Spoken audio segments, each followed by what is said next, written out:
วงเวียงจันทน์เป็นแขวงที่มีประวัติความเป็นมาที่ติดพันกับประวัติศาสตร์ของชาติลาวแต่กำเนิดโดยมีหลักฐานที่แสดงให้เห็นอย่างชัดเจนตามพงศาวดารลาวได้เขียนไว้ในระหว่างศตวรรษที่ 11 ที่ตั้งขอบเขตแขวงเวียงจันทน์ในปัจจุบันแม่นในเมื่อก่อนแม่นเป็นเมืองห้างหรือเมืองเก่าบูฮานที่มีชื่อว่าเมืองหงคำตั้งอยู่ขอบเขตบ้านนาคองและบ้านลิงสันต่อมาในศตวรรษที่ 14 ยุคสมัยเจ้าฟ้างุ่มเป็นกษัตริย์ได้ยกทัพมาตีเมืองเวียงจันทน์และเมืองเวียงคำแตกได้ใส่ชื่อเมืองเวียงคำเป็นเมืองไผ่นามเพราะมีซุ่มไผ่อ้อมรอบเมืองโดยได้พบเห็นห้องหอยแทนประวิตรสถานของพระบางและคูอ้อมเมืองเพื่อป้องกันขาดเซิกศัตรูในศตวรรษที่20เมืองเวียงคำถูกสร้างตั้งขึ้นเป็นหนึ่งใน11เมืองของแขวงเวียงจันทน์เป็นแขวงที่มีความอุดมสมบูรณ์ด้วยทรัพยากรธรรมชาติป่าไม้แห่ธาตุแม่น้ำใหญ่น้อยหลายสายมีมูลเสื้อวัฒนธรรมฮีตของประเพณีที่เป็นเอกลักษณ์ของประชาชนบรรดาเผ่าที่ยังคงรักษาไว้และสืบทอดมาถึงปัจจุบันดังแสดงออกในคำขวัญของแขวงเวียงจันทน์ที่เขียนไว้ว่าเมืองเก่าไผ่นามหรือนามอ่างน้ำงืมตำนานเดินลายง่าวอู้เข้าสาวเมืองค้นเฮืองขับงึมดื่มดำธรรมชาติประชาราษฎร์สามัคคี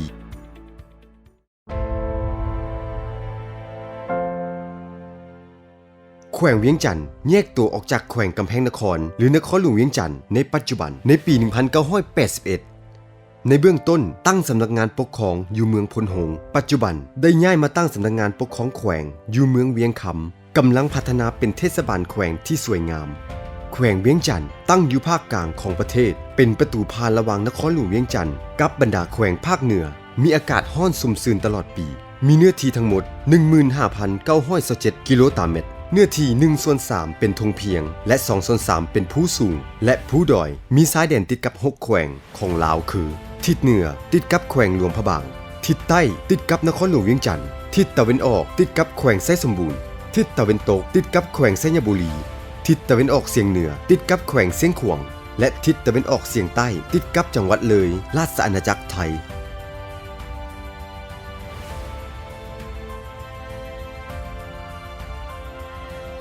ระบบการปกครองประกอบมี11ตัวเมืองคือพลหงส์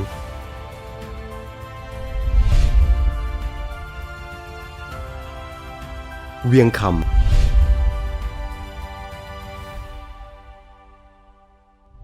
ทุรคมแก้วอุดมหินเฮิบ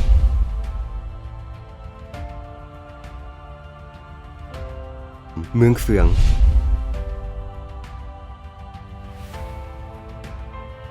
วังเวียง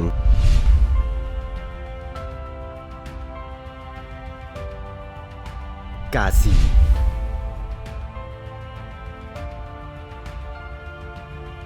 แม่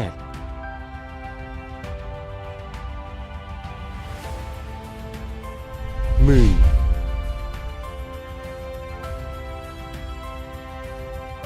และสนคาม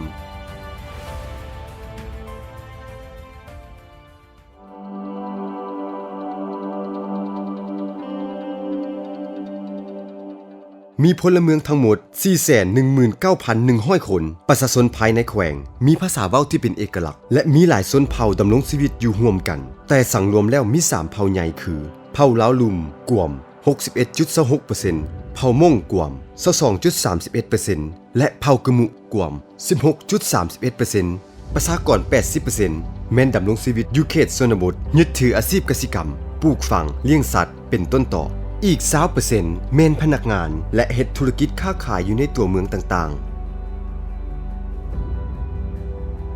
แขวงเวียงจันทน์แม่นแขวงหนึ่งที่ได้รับการพัฒนาอย่างต่อเนื่องในแต่ละปีระดับการเจริญเติบโตทางด้านเศรษฐกิจอยู่ในระดับ 8.02% ต่อปีโครงประกอบเศรษฐกิจได้มีการหันเปลี่ยนจากกสิกรรมมีลักษณะอุตสาหกรรมและการบริการเทื่อละก้าวรวมยอดผลิตภัณฑ์ภายใน GDP บรรลุได้5ตื้อกว่ากีบขบวนการผลิตเป็นสินค้า1เมือง1ผลิตภัณฑ์ได้มีการขยายตัวจัดในระดับ3ของประเทศการก่อสร้างพื้นฐานโครงหลังได้รับการพัฒนาดีขึ้น นอกจากนี้แขวงเวียงจันทน์เป็นแขวงหนึ่งที่มีความอุดมสมบูรณ์ทางด้านธรรมชาติที่เป็นท่าแห่งในการพัฒนาเศรษฐกิจสังคมของแขวงเช่นมีภูผาป่าไม้ที่ดกหนามีห้วยน้ำหลายสายที่เป็นท่าแห้งให้แก่การก่อสร้างเขื่อนไฟฟ้าน้ำตกมีดินดอนที่กว้างใหญ่เหมาะสมแก่การปลูกฝังเลี้ยงสัตว์โดยเฉพาะแม่นการปลูกข้าวและพืช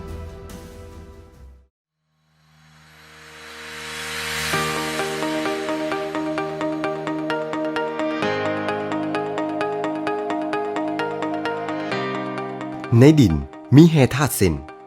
บ่อเงินคำกัวสังกะสีซืนเหล็กถ่านหินสิ่งดังกล่าวได้เปรียบเหมือนเป็นแม่เหล็กดึงดูดความสนใจของบรรดานักลงทุนภายในและต่างประเทศเพิ่มขึ้นในแต่ละปีซึ่งปี 2017 ผ่านมามูลค่าการลงทุนมีถึง928ตื้อกว่ากีบและ$1 ล้านสหรัฐโครงการสร้างทางรถไฟลาวจีนที่ผ่านแขวงเวียงจันทน์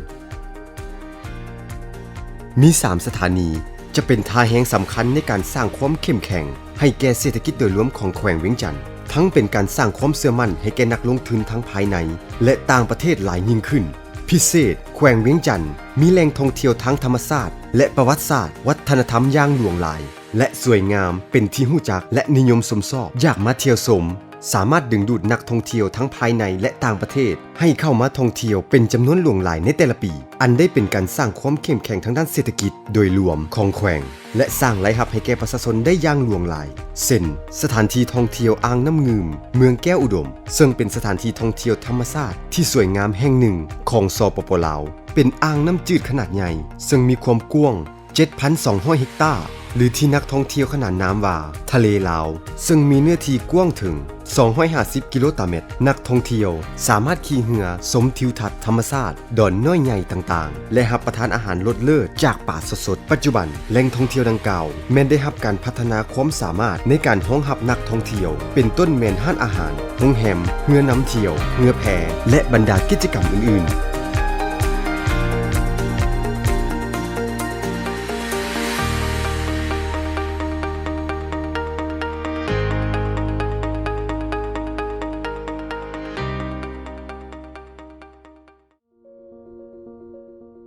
ขึ้นเหนือจากเมืองพลหงไปประมาณ85กิโลเมตรตามเส้นทาง13เหนือนักท่องเที่ยวจะได้สัมผัสอากาศเย็นสบายของเมืองวังเวียงเมืองที่อ้อมรอบด้วยภูผาใหญ่น้อยท่ามกลางเมฆหมอกสีขาวมีสายน้ำซองที่ใสเย็นไหลผ่านตลอดปีมีถ้ำน้อยใหญ่ที่สวยงามมีอากาศที่สดชื่นจนถึงขนาดน้ำเป็นกุ้ยหลินเมืองลาวปัจจุบันได้กลายเป็นเมืองท่องเที่ยวที่มีชื่อเสียงโด่งดังไปทั่วโลกและเป็นจุดหมายสำคัญของนักท่องเที่ยวทั่วโลกซึ่งมีหลายกิจกรรมที่บริการให้แก่นักท่องเที่ยวเช่นการล่องเรือกายักเรือหางยาวขี่กงเบง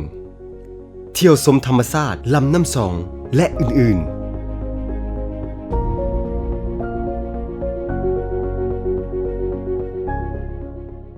นอกจากนี้ยังมีสถานที่ท่องเที่ยวที่มีความสวยงามอีกหลายแห่งอยู่หลายเมืองเช่นผาท่อนอคำเมืองเฟืองถ้ำขุนลางเมืองกาสีภูเขาขวยเมืองทุลคมแดนสวรรค์น้ำงืมรีสอร์ทสถานที่ท่องเที่ยวธรรมชาติวัฒนธรรมด่านพระเมืองโพนหง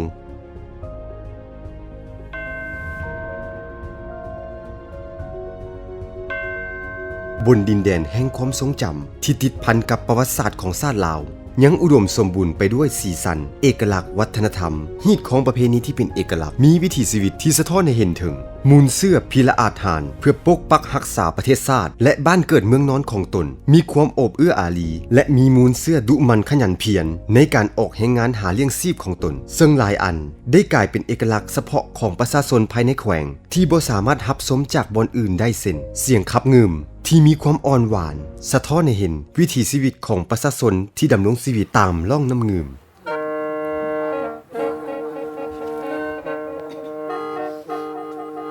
แม้นว่าออกจากหันยังมีแสนบักบามีทำแม่ยามาหอน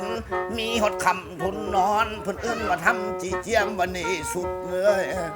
คักแท้ตัวมันแหละตัวราคาหนึ่งน้อยมันอยู่มันโอ้นอคันแม่นต่างเลี้ยวเยี่ยมเห็ดป่าลอยละลอลอง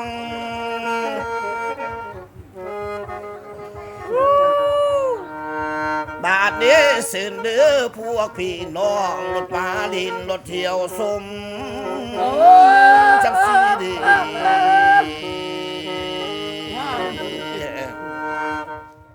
ฟ้อนลายง่าวที่สืบทอดกันมาได้ห้อยกว่าปี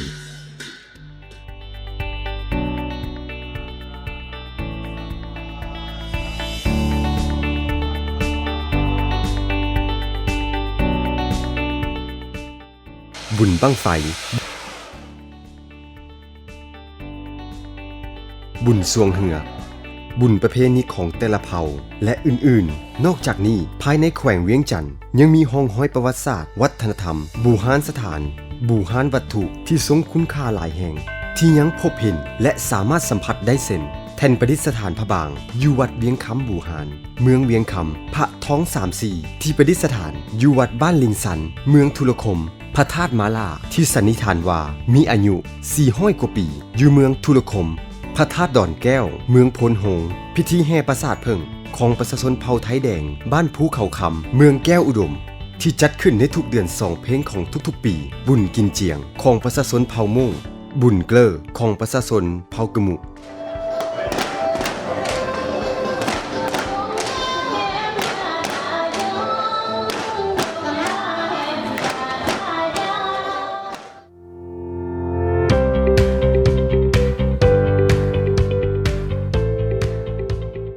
เทศบาลแขวงเวียงจันทน์ตัวเมืองเนินภู